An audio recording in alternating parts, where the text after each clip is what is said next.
Finale ABA lige između košarkaša Budućnosti i Partizana počinje večeras od 21 sat prvom utakmicom serije u Podgorici.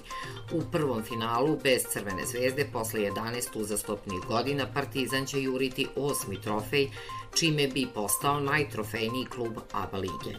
Večiti beogradski rivali trenutno su poravnati na vrhu sa 7 pehara. Italijanski fudbalski arbitar Davide Massa određen je za glavnog sudiju meča Albanija-Srbija, saopštila je danas Evropska fudbalska unija. Massa će, navodi se, predvoditi kompletnu italijansku sudijsku šestorku u meču trećeg kola grupe K kvalifikacija za svetsko prvenstvo koji se igra u subotu od 20 sati i 45 minuta u Tirani. Asistenti Masi uz out liniju biće Filippo Meli i Ciro Carbone.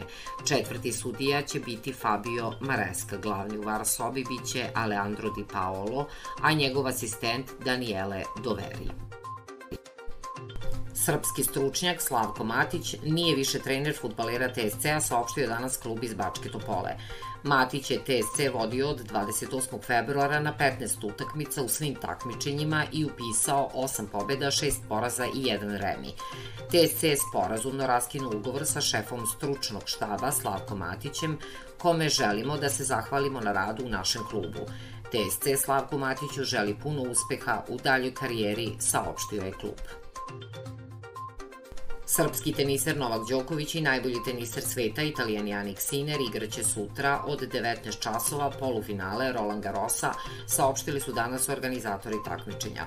Program na stadionu Filip Chatrier sutra počinje u 14:30 kada će se u prvom polufinalu sastati Španac Carlos Alcaraz i Italijan Lorenzo Musetti.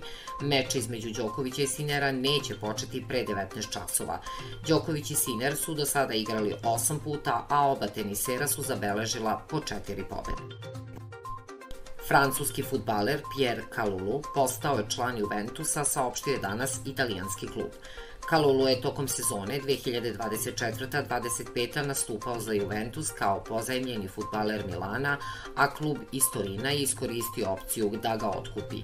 Francuski fudbaler je sa Juventusom potpisao ugovor do 30. juna 2029. godine. On je za Juventus odigrao 39 utakmica.